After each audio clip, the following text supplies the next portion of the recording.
नमस्कार। आपका अखबार के YouTube चैनल पर आपका स्वागत है। मैं हूं प्रदीप सिंह।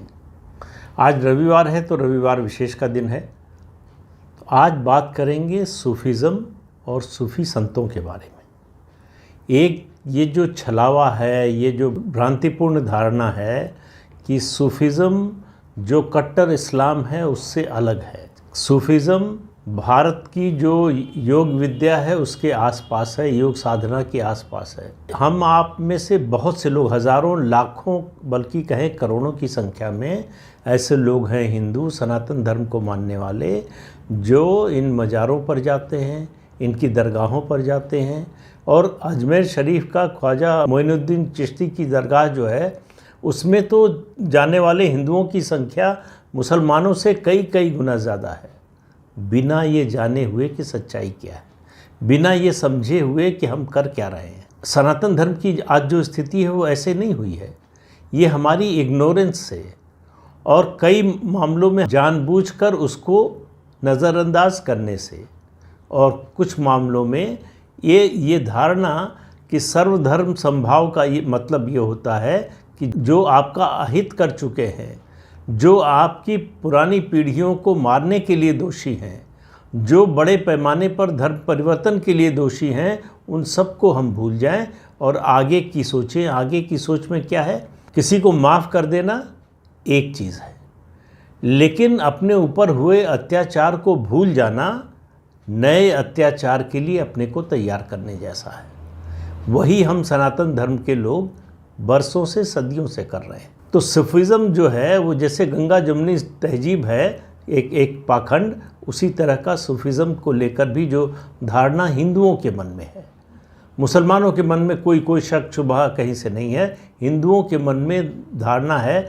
वो जो बात है ना कि हम विभिन्न धर्मों का स्वागत करते करते इतने उदार हो गए कि हमको ये समझ में नहीं आया कि क्या हमारे हित में है, कौन हमारे हित में है, किसने हमें मदद की, किसने हमारा नुकसान किया, किसने हमारे साथ अत्याचार किया, बर्बरता की, ये सब हम भूल गए। और उसका फ़ायदा उठाया ये जो सेक्ट है इस्लाम का, सूफीज़म। सूफियों को आम तौर पर ये माना जाता है कि वो बड़े नेक दिल, बड़े रहम दिल और हिंदू धर्म के बड़े करीब हैं, हिंदू धर्म का बड़ा सम्मान करते हैं, हिंदुओं का बड़ा सम्मान करते हैं, हिंदुओं से मेलजोल बढ़ाना चाहते हैं।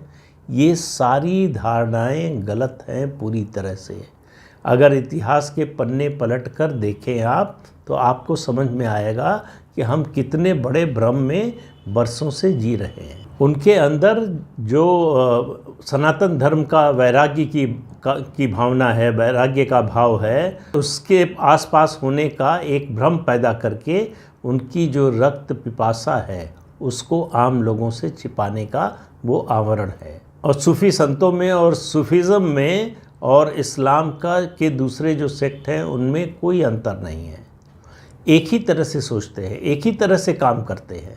ये हमारे आपके दिमाग में ये भ्रम है, हमारे आपके दिमाग में ये गलतफहमी है कि ये इनसे अलग हैं, ये इनसे अच्छे हैं, वो इनसे बुरे हैं। इसकी शुरुआत कैसे हुई है?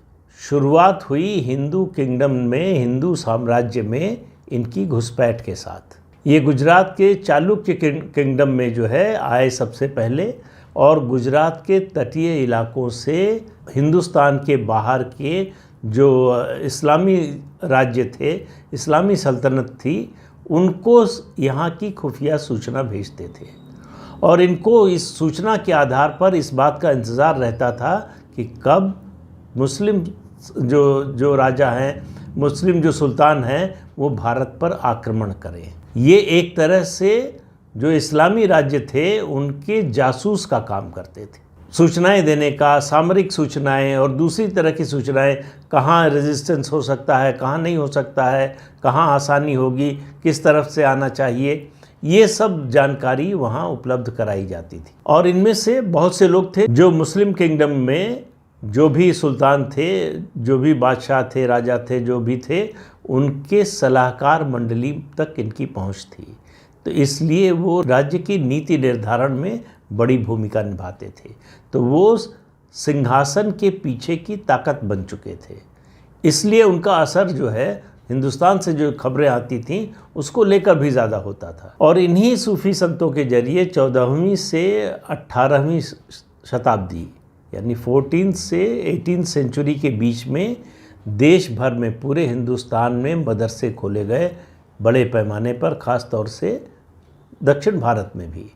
और मदरसे और खानकाह, ये इन दोनों के जरिए इस्लाम का प्रचार शुरू हुआ, इस्लाम का विस्तार करने का आधार बना।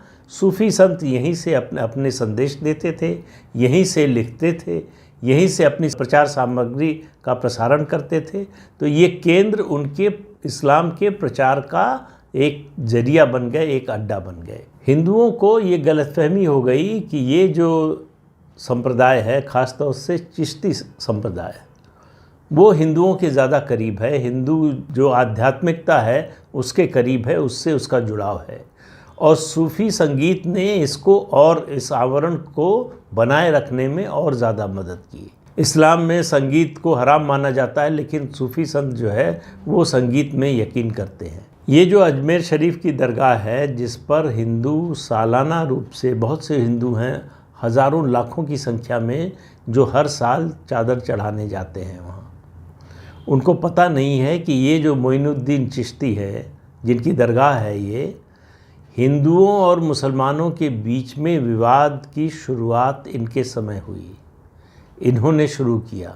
हिंदू विरोधी प्रचार में सबसे बड़ा योगदान है मोइनुद्दीन चिश्ती का, जिसकी दरगाह पर हम बड़ी श्रद्धा से चादर चढ़ाने जाते हैं, बिना ये जाने हुए कि उनका अतीत क्या है, इतिहास क्या है, उनका काम क्या है, वो किस बात के लिए जाने जाते हैं। हम अंधभक्त की तरह जाते हैं चादर चढ़ाने के लिए। और दूसरों की बात छोड़ दीजिए, एक मुस्लिम स्कॉलर ने ही लिखा है कि सूफ़ी और चिश्ती है, इन्होंने धर्म परिवर्तन कराने में सबसे बड़ी भूमिका निभाई। बड़े पैमाने पर पूरे देश में धर्म परिवर्तन का अभियान चलाया गया। और ये धर्म परिवर्तन का अभियान जो चिश्तियों के समय शुरू हुआ, वो रुका निज़ाम अलाउद्दीन औलिया के समय। इसलिए नहीं रुका कि हिंदुओं से कोई प्रेम बढ़ गया या हिंदुओं के प्रति उनका नज़रिया बदल गया या इस्लाम को लेकर उनके मन में कोई और सवाल आ गया। ये किस लिए रोका, आपको सुनेंगे तो आपको आश्चर्य भी होगा और शायद शर्म भी आएगी। इसलिए रोका गया कि ये कहा गया कि जो हिंदू हैं उनमें सभ्यता नहीं है, उसमें सुघड़ता नहीं है, वो इस लायक नहीं है कि उनको इस्लाम में लाया जाए। तो उनको इस्लाम में लाने के लिए ज़रूरी है कि उससे पहले कुछ समय तक वो मुस्लिम मौलवियों के साथ समय गुजारें, उनके सानिध्य में रहें, उनकी संगत में रहें और सभ्यता और सुघड़ता सीखें उनसे। 10,000 साल पुरानी सभ्यता, संस्कृति के जो वाहक हैं, जिन्होंने धारण कर रखा है, उनको बताया जा रहा है कि ये असभ्य है, ये इनमें सुघड़ता नहीं है, ये हमारे बराबरी के लिए बैठने के लायक नहीं है। और एक सज्जन हुए अहमद सरहिंदी, जिनकी बड़ी प्रशंसा होती है मुस्लिम समुदाय में और हिंदू समुदाय में भी, जो सेकुलर ब्रिगेड है वो भी बहुत प्रशंसा करती है। उनकी धर्म पारायणता और हिंदुओं के बारे में उनके विचार आप सुनेंगे तो आपको आश्चर्य होगा, अगर आपको पहले से पता नहीं है। उन्होंने लिखा है कि शरीयत का प्रसार और प्रचार तलवार के साए में होता है। तलवार की ताकत ही सबसे बड़ी ताकत है। और अगर अभी आपका मन न बदला हो तो और सुन लीजिए, जो काफिरों का सम्मान करता है वो इस्लाम का अपमान करता है। उनकी नज़र में जो भी इस्लाम को नहीं मानने वाला है वो काफिर है। तो हिंदू काफिर हैं। काफिरों का सम्मान करना, उनसे मेल जोल बढ़ाना, उनसे दोस्ती करना, ये इस्लाम का अपमान है। ये कह रहे हैं अहमद सरहिंदी। और ये कहा कि अगर उनको ज़रूरत पड़े, सम्मान देना पड़े, तो इसलिए नहीं कि वो इसके लायक है, इसलिए कि उनके साथ बैठकर बातचीत हो सके, इसके लिए। लेकिन ध्यान से सुनिएगा, लेकिन उनको कुत्तों की तरह अलग रखना चाहिए। अब आप देखिए कितना नफ़रत का भाव, कितना घृणा का भाव भरा हुआ है। और वलीउल्लाह, जिनका पहले जिक्र किया मैंने, उन्होंने अहमद शाह अब्दाली को चिट्ठियाँ लिखी, बार बार चिट्ठी लिखी, कहा भारत पर आक्रमण कीजिए। भारत पर आक्रमण करना आपका कर्तव्य है और भारत पर आक्रमण के जरिए ही इस्लाम का प्रभुत्व कायम किया जा सकता है, इस्लाम के राज को पुनर्स्थापित किया जा सकता है। ये चिट्ठियाँ उस समय लिखी गईं जब औरंगज़ेब का पराभव हो चुका था, औरंगज़ेब मारा जा चुका था। उसके बाद मुग़ल सल्तनत धीरे धीरे अपने शरण की ओर बढ़ रही थी, ख़त्म होने की ओर बढ़ रही थी।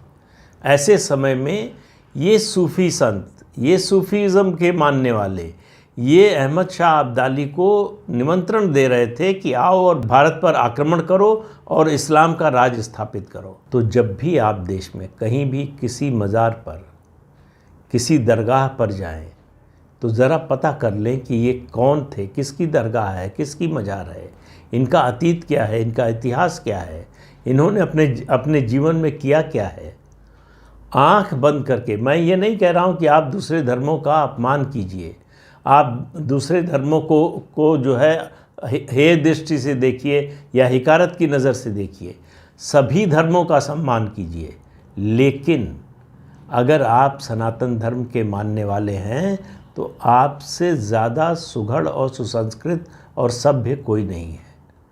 ये मानकर चलिए, ये जो हिंदुओं में भाव भर दिया गया है हीनता का, कमतरी का, इससे उबरिए। आपको पहचान होनी चाहिए कि कौन दोस्त है, कौन दुश्मन है, किसने आपके साथ अच्छा किया, किसने बुरा किया। ऐसे व्यक्ति की दरगाह पर, ऐसे व्यक्ति की मज़ार पर जाने का क्या मतलब है जो धर्म परिवर्तन कराने, हिंदुओं का कत्लेआम करने और उन पर जजिया जैसा टैक्स लगाने, उनको दोयम दर्जे का नागरिक बनाने के लिए जिम्मेदार हो, जो इस देश पर आक्रमण के लिए बाहरी आक्रमणकारियों को न्योता देता हो, जो इस देश की खुफिया सूचनाएं बाहर पहुंचाता हो। उसके प्रति अगर आपके मन में भक्ति का भाव है, श्रद्धा का भाव है, तो आप समझ लीजिए कि आप में कुछ बुनियादी जो है कमी है। और सूफियों के बारे में अगर आपको ज़्यादा विस्तार से जानना हो कि उनकी क्या भूमिका रही है इस देश के इतिहास में, तो आपको एच.पी. शेषाद्री, संघ के बड़े नेता रहे, पदाधिकारी रहे हैं एच.पी. शेषाद्री, उनकी पुस्तक है the tragic story of partition, उसमें इसके बारे में विस्तार से बताया गया। तो समझ जानकारी के बाद जो करें वो ठीक काम है। अगर आपका मन गवाही देता है पूरी जानकारी के बाद कि फिर भी ऐसा करना है, हमको दरगाह पर जाना है, चादर चढ़ाना है, तो वो आपकी इच्छा है। लेकिन जानकारी के बिना अंधेरे में रहकर इस तरह का आचरण शायद ना आप अपने समाज के साथ न्याय कर रहे हैं, ना अपने साथ कर रहे हैं, न इस देश की जो सनातन संस्कृति है उसके साथ न्याय कर रहे हैं। तो इसलिए फिर कह रहा हूँ, किसी भी मज़ार पर, किसी भी दरगाह पर जाने से पहले उसके बारे में पता ज़रूर कर लीजिएगा, शायद आपका मन बदल जाए।